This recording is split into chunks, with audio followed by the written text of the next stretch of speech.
وأحسن منك لم تر قط عيني وأجمل منك لم تلد النساء خلقت مبرأ من كل عيب خلقت مبرأ من كل عيب كأنك قد خلقت كما تشاء.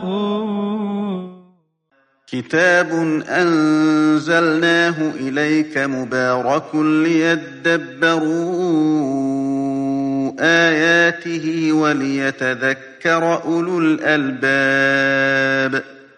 یہ کتاب برکت والی ہے جسے ہم نے آپ کی طرف نازل فرمایا ہے تاکہ دانش مند لوگ اس کی آیتوں میں غور و فکر کریں اور نصیحت حاصل کریں. اللہم صلی علی سیدنا محمد وعلی آل سیدنا محمد بعدد کل ذرۃ مئۃ الف الف مرۃ. سامعین و ناظرین کرام، السلام علیکم ورحمۃ اللہ وبرکاتہ. سامعین کرام، سورہ فاتر آیت نمبر 39 حصہ دوم. آج کے سبق کا نمبر 2050. آج کا موضوع کیا ہم سب اپنے رب کے ناشکرے بندے ہیں. اس کے ساتھ آج کے سبق کا آغاز کرتے ہیں. سب سے پہلے گزشتہ سبق کا اعادہ ہوگا. اعوذ باللہ من الشیطان الرجیم. پناہ مانگتا ہوں میں اللہ کی شیطان مردود سے. بسم اللہ الرحمن الرحیم. شروع اللہ کے نام سے جو بڑا مہربان نہایت رحم والا ہے. هو الذی جعلکم خلائف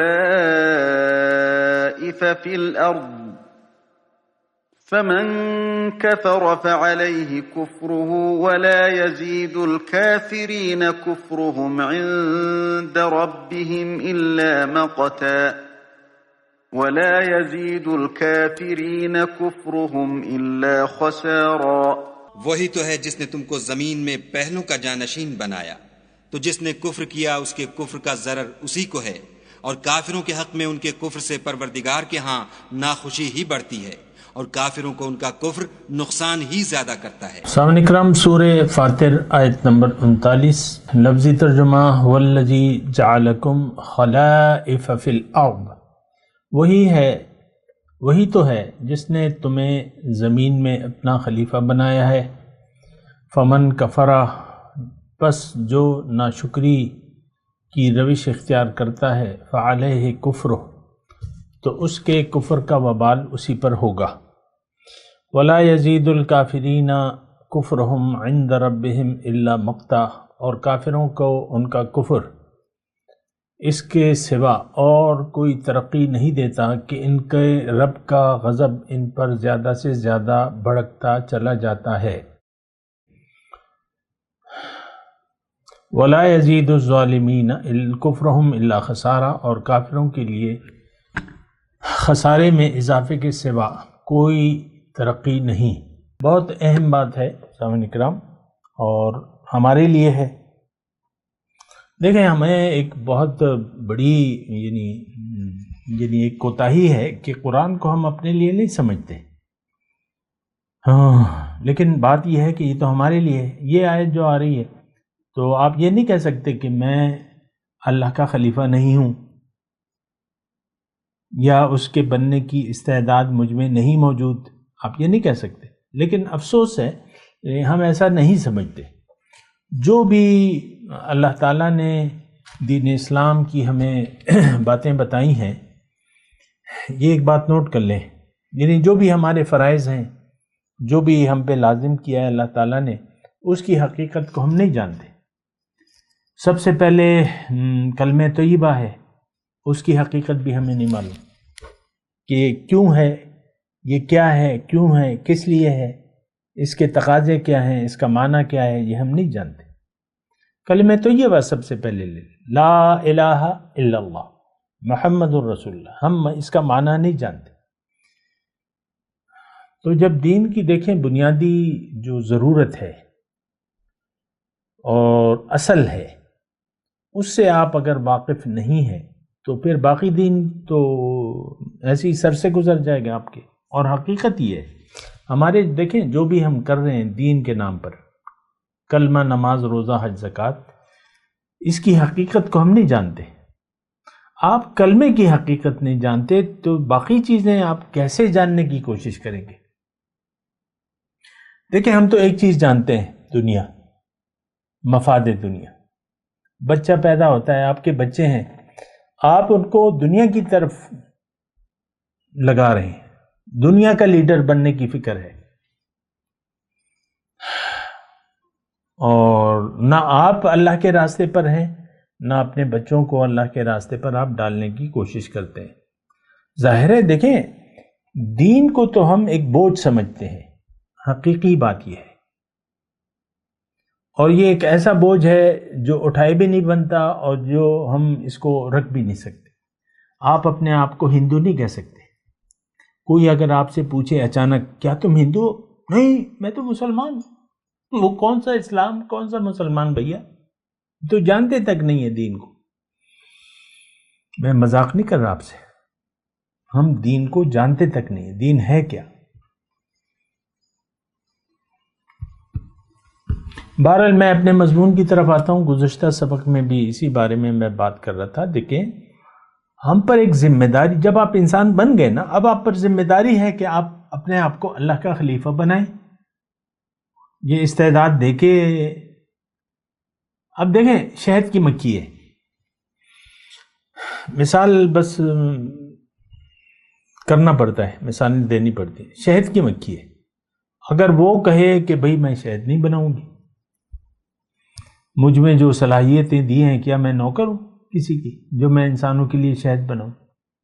گائے جو ہے وہ کہے کہ بھئی میں تو بس اپنے بچے کے لیے تھوڑا سا دودھ دوں گی اور باقی تو میں نے دودھ نہیں دینا. گائے کو تو، گائے ہو بھینس ہو، تو یہ تو اللہ تعالیٰ نے ہمارے، یعنی ہماری ضروریات پوری کرتے ہیں. کروڑوں لیٹر دودھ، کروڑوں. ورنہ آپ دیکھ لیں کہ ایک ماں کتنے بچوں کو دودھ پلائے گی؟ اپنا دودھ. وہ تو اپنے دودھ کے لیے پریشان ہوتی ہے، غذائیں کھاتی ہے، اور وہ کہتا ہے دودھ اترتا نہیں ہے، کبھی کہتے ہیں دودھ اترتا نہیں ہے، کبھی یہ کبھی وہ.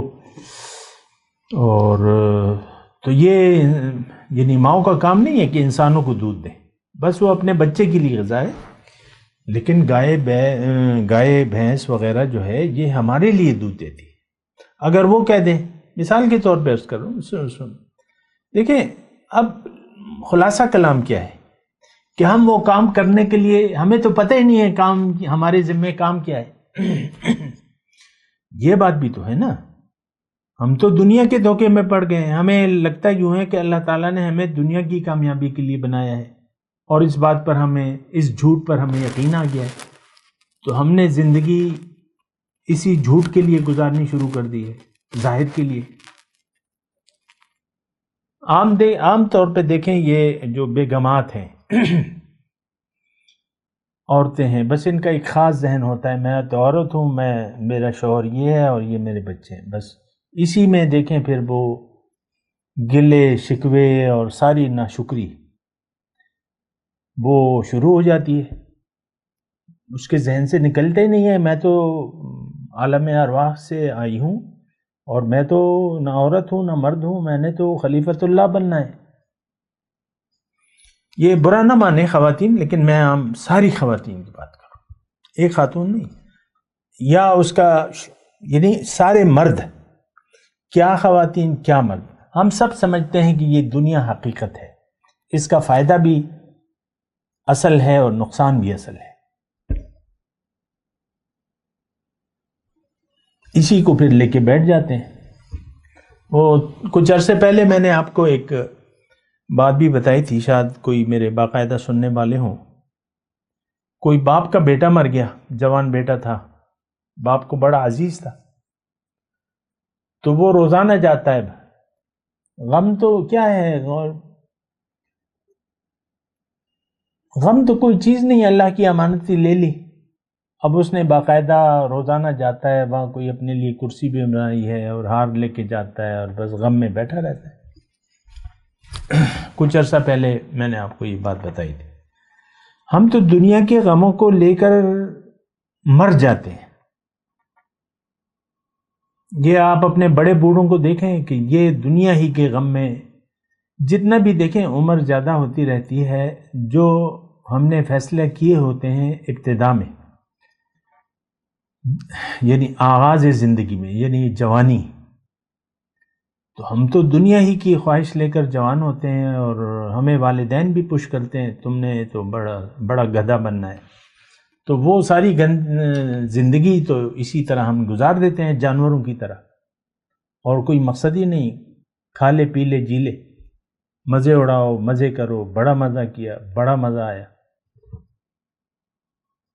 آپ دیکھ لیں کس طرح بعض اوقات خوشی کے موقع ہوتے ہیں، کس طرح کہے اور کس طرح اس طرح آپ یعنی مزے اڑاتے ہیں۔ انجوائے یور سیلف، مزے کرو۔ ماں بعض اوقات بیٹی شادی شدہ ہے تو بیٹی تم خوش رہا کرو، چھوٹی چھوٹی باتوں پر خوش ہو جایا کرو، اس طریقے سے ہم ایک دوسرے کو نصیحتیں کرتے رہتے ہیں۔ کیا دنیا ہوگی، کیا اس کی خوشی ہوگی؟ ہم تو اسی میں بس مر گئے سب، خیال دنیا میں مست ہیں ہم۔ یہ میں یعنی مرد و خواتین کی کوئی اس میں قید نہیں ہے، ایک ہی حال ہے، ہم خیال دنیا میں غرق ہیں، اسی میں مست ہیں۔ ایک نشہ ہے جو چڑھا ہوا ہے، یہ ہمیں اچھا لگتا ہے، یہ نشہ، یہ دنیا کا نشہ ہمیں اچھا لگتا ہے، اسی غم میں رہنا پسند کر لیا ہے ہم نے، اسی فکر میں، اسی غم میں ہم راضی ہو گئے۔ ایک آیت مجھے یاد آ رہی ہے، یہاں پر میں آپ کو ضرور، ان الذین لا یرجون لقاءنا وردوا بالحیاۃ الدنیا واطمأنوا بها والذین هم عن آیاتنا غافلون اولئک مأواہم جہنم۔ وہ لوگ جو میری ملاقات کی امید نہیں رکھتے اور یہ راضی ہو گئے دنیا کی زندگی پر اور اس پر مطمئن بھی ہیں،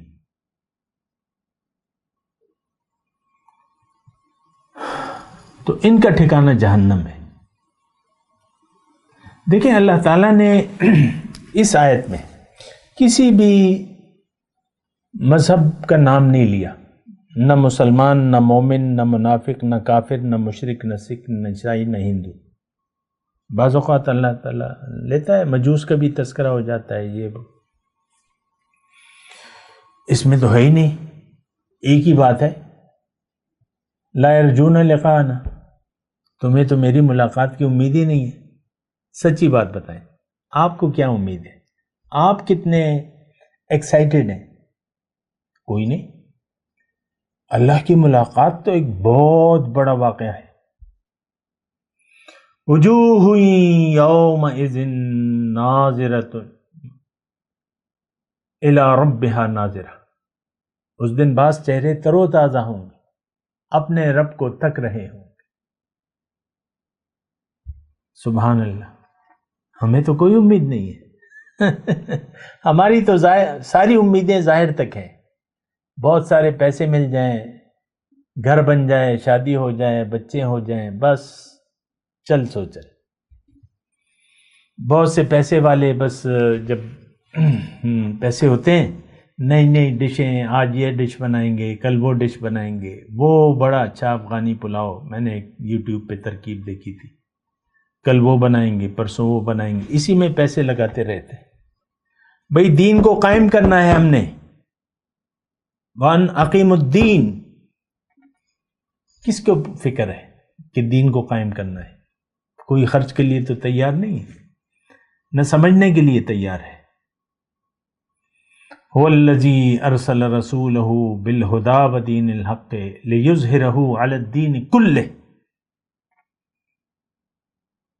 وہ مقام ابھی آنا ہے جب دین کو سارے ادیان باطل پر اللہ تعالیٰ غالب کر دے گا، اگرچہ مشرک نہ چاہیں، اگرچہ کافر نہ چاہیں، لیکن کون اس کے لیے تیاری کر رہا ہے؟ کوئی بھی نہیں، مسلمانوں کی تو جماعت ہی نہیں ہے مومنوں کی تو جماعت کا وجود ہی نہیں ہے، یہ تو ٹولیاں ہیں، مختلف ٹولیاں اگر آپ ہیں بھی تو وہ تو کوئی اقامت دین کے لیے نہیں جد و جہد کر رہی۔ آپ دیکھ لیں بڑی بڑی جماعتیں ہیں ہمارے ملک میں، بڑے بڑے نام ہیں، لیکن اقامت دین کے لیے کوئی کوشش نہیں کر رہا۔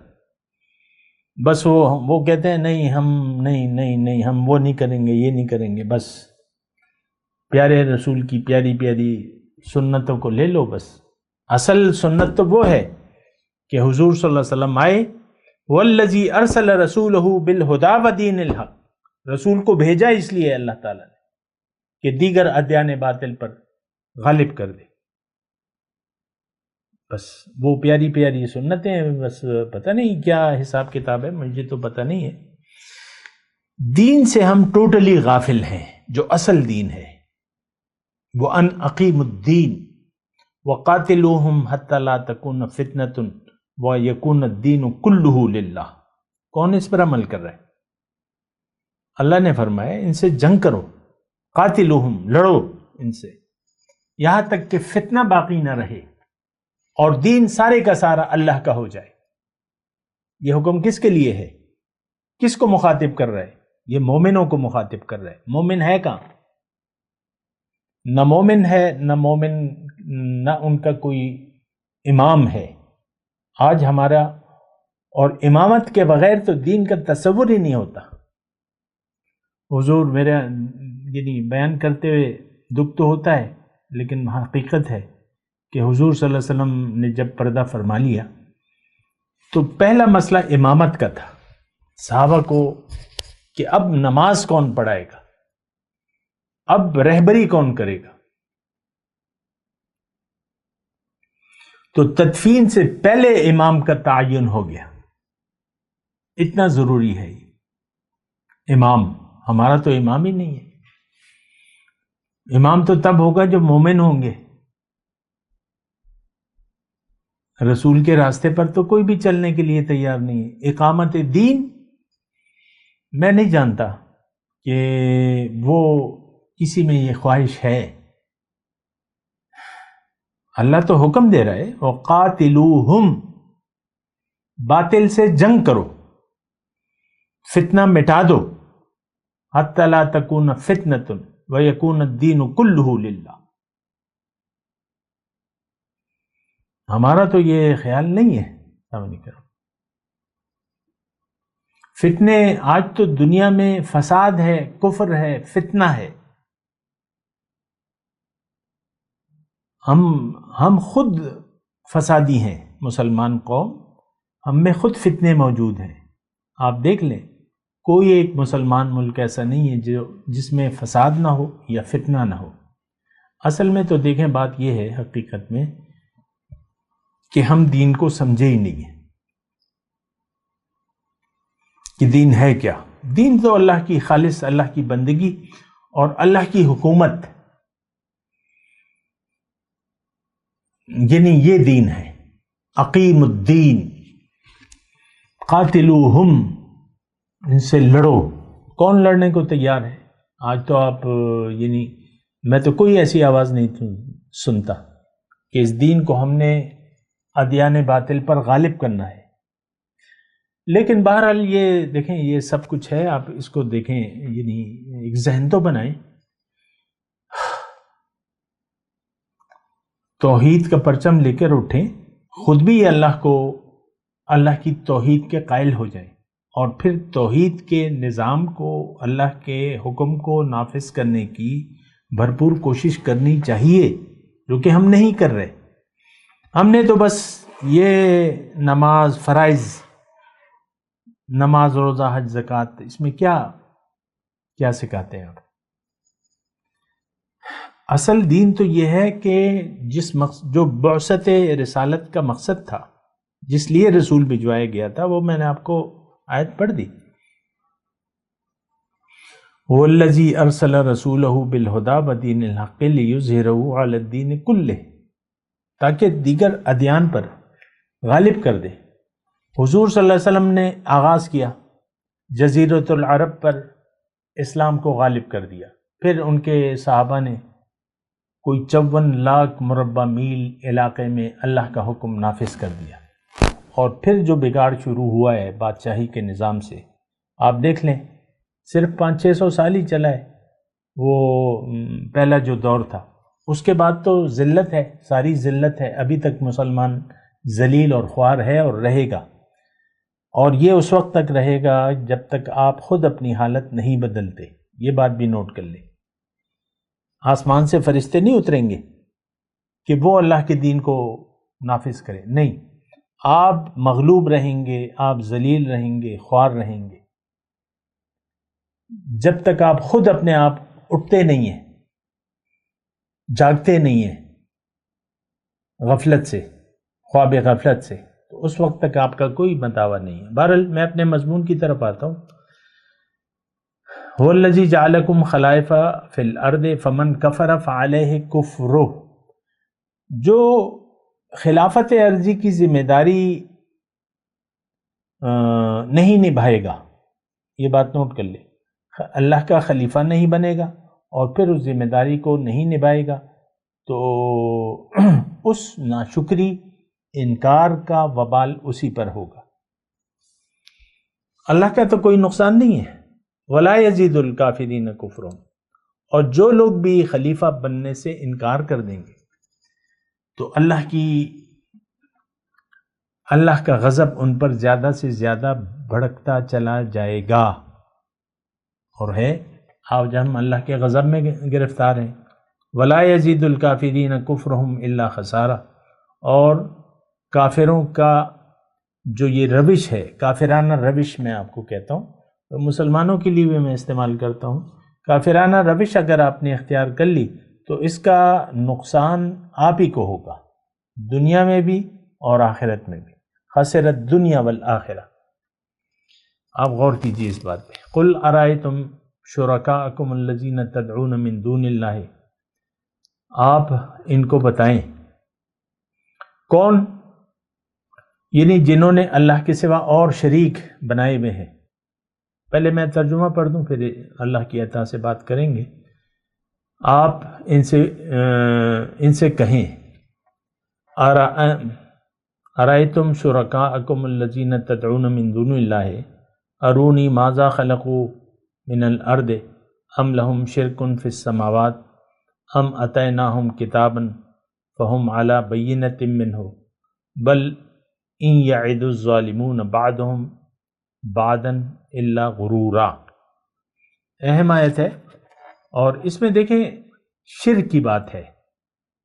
ارائیتم شرکاءکم ارونی ماذا خلقوا من الارض، دیکھیں اس میں جو مشرکانہ رویہ ہے اس کی بات کر رہی ہے اللہ تعالیٰ۔ دیکھیں ہم نے واتخذوا من دون اللہ آلہۃ لعلہم ینصرون، ہم نے عملی طور پر اللہ کے شریک بنائے ہوئے ہیں۔ مثال کے طور پہ سمجھنے کے لیے، رشوت ہے، کرپشن ہے، مال حرام ہے، ہم کہتے ہیں یہ مال میں اگر حاصل کر لوں، مال حرام، اس سے مجھے فائدہ ہوگا، اور ہمارا یہ یعنی اللہ کے مقابلے میں ہمارا روپیہ پیسہ اس پر اعتماد بن چکا ہے، ہم ظاہری مفادات کے غلام ہیں، یہ ہمیں مفاد ہر چیز سے زیادہ عزیز ہے۔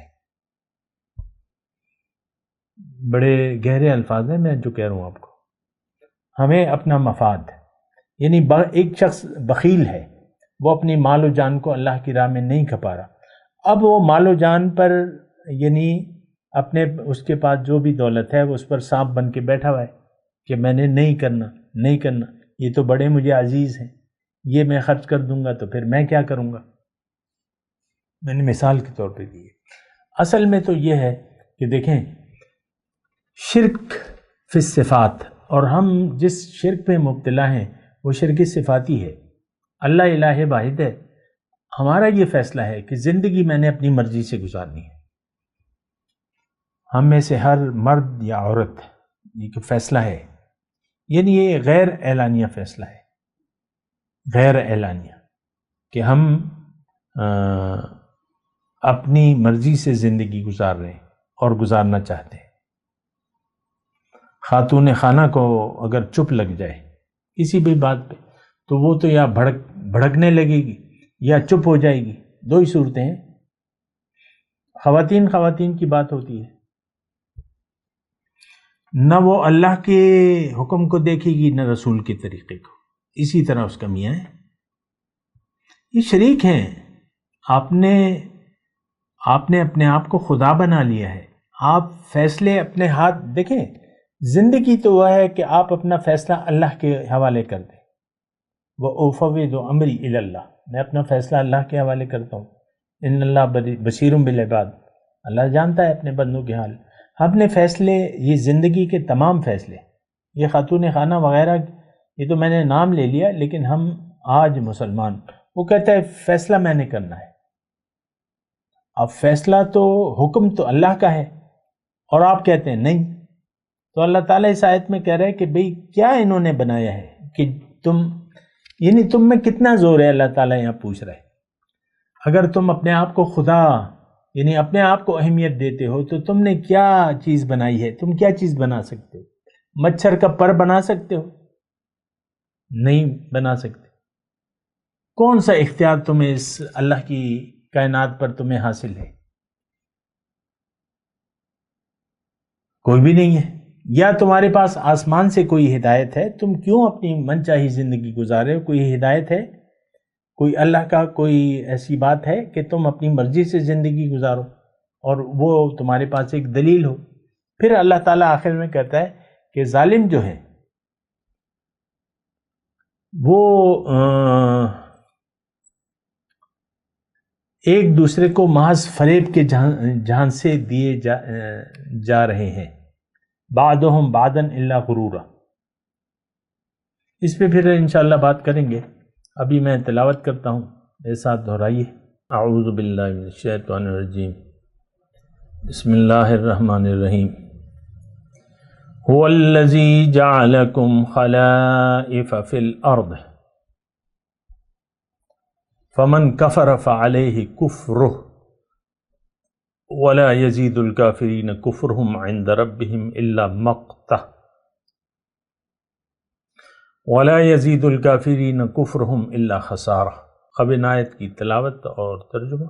اعوذ باللہ من الشیطان الرجیم۔ پناہ مانگتا ہوں میں اللہ کی شیطان مردود سے۔ بسم اللہ الرحمن الرحیم۔ شروع اللہ کے نام سے جو بڑا مہربان نہایت رحم والا ہے۔ هو الذی جعلکم خلائف فی الارض فمن کفر فعلیہ کفرہ ولا یزید الکافرین کفرہم عند ربہم الا مقتا ولا يزيد الكافرين كفرهم إلا خسارا۔ وہی تو ہے جس نے تم کو زمین میں پہلوں کا جانشین بنایا، تو جس نے کفر کیا اس کے کفر کا ضرر اسی کو ہے، اور کافروں کے حق میں ان کے کفر سے پروردگار کے ہاں ناخوشی ہی بڑھتی ہے، اور کافروں کو ان کا کفر نقصان ہی زیادہ کرتا ہے۔ اس کے ساتھ ہی آج کے درس کا وقت اختتام کو پہنچا۔ اگلے درس میں انشاءاللہ ملاقات ہوگی۔ وآخر دعوانا ان الحمد للہ رب العالمین۔ مولایا صلی وسلم دائما ابدا علی حبیبک خیر الخلق کلہم۔